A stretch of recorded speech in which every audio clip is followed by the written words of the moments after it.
2வது வசனம். அப்போஸ்தலனாகிய யோவான் எழுதின 3ஆம் நிருபம் 2வது வசனம். பிரியமானவனே, உன் ஆத்துமா வாழ்கிறது போல நீ எல்லாவற்றிலும் வாழ்ந்து சுகமாய் இருக்கும்படி வேண்டுகிறேன். ஸ்தோத்திரம். எனக்கு அன்பானவர்களே, இந்த நாளிலே நம்ம தியானிக்கிற ஒரு தலைப்பு எல்லாவற்றிலும் வாழ்வு. Prosperity in all things. எல்லாவற்றிலும் வாழ்வு என்கிற ஒரு தலைப்பை நம்ம தியானிக்க போகிறோம். அப்போஸ்தலனாகிய யோவான் தான் நேசிக்கிற பிரியமான காயுவுக்கு எழுதுகிற பொழுது இவ்விதமாய் எழுதுகிறார், நீ எல்லாவற்றிலும் வாழ்ந்து சுகமாய் இருக்கும்படி வேண்டுகிறேன். ஸ்தோத்திரம். அன்பானவர்களே, தேவனுடைய பிள்ளைகளாக நாமும் கூட எல்லாவற்றிலும் வாழ்ந்து சுகமாய் இருக்கும்படி தேவன் விரும்புகிறார். அப்போஸ்தலனாகிய யோவான் மட்டுமல்ல, நாம் எல்லாவற்றிலும் வாழ்ந்து சுகமாய் இருக்கும்படி அல்லது ஆரோக்கியமாய் இருக்கும்படி தேவன் என்ன செய்கிறார்? விருப்பமுடையவராக இருக்கிறார். சபையிலே, சமுதாயத்திலே தேவனுடைய பிள்ளைகளாக நாம் நல்ல நிலைமையில் இருக்க வேண்டும் என்று தேவன் விரும்புகிறார். ஆமென்.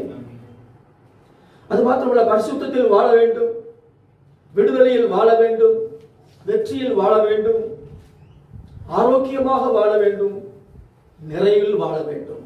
ஆமென். இதுதான் தேவனுடைய விருப்பமாக இருக்கிறது. தேவனுடைய பிள்ளைகள் சிறந்து விளங்க வேண்டும், எல்லாவற்றிலும் வாழ்ந்திருக்க வேண்டும். இதுவே தேவனுடைய விருப்பமாக இருக்கிறது.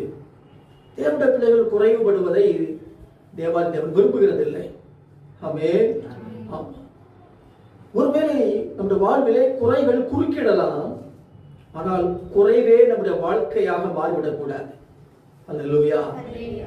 குறைகள் குறுக்கிடலாம், பள்ளத்தாக்குகள் குறுக்கிடலாம், ஆனால் குறைவுதான் என் வாழ்க்கை, பள்ளத்தாக்கு தான் என் வாழ்க்கை, கண்ணீர் தான் என் வாழ்க்கை என்று அவ்விதமாய் மாறிவிடக்கூடாது. எனக்கு அன்பானவர்களே, அதுதான் சங்கீதக்காரன் சொல்கிறார், The Lord is my shepherd, I shall not want. நான் தாழ்ச்சியடையேன். கர்த்தர் மேய்ப்பராக இருக்கிறபடினால எனக்கு ஒரு குறைவும் இல்லை என்று சொல்லுவது ஒரு காரியத்தை பார்க்கிறோம். அவனுடைய விருப்பமும் அதுவாக தான் இருக்கிறது. ஒன்றிலும் குறைவுள்ளவர்களாகிறாமல் பூரணராகவும் நிறைவு உள்ளவர்களாகவும் இருக்கும்படி தேவன் விரும்புகிறார். ஒன்றிலையும் குறைவு உள்ளவர்களாக இராமல் பூர்ணராக, அது மாத்திரமல்ல நிறைவு உள்ளவர்களாக இருக்கும்படி தேவன் விரும்புகிறார். அதற்கு பொறுமை தேவையா இருக்கிறது. என்ன தேவை? பொறுமை தேவை. ஏனென்றால்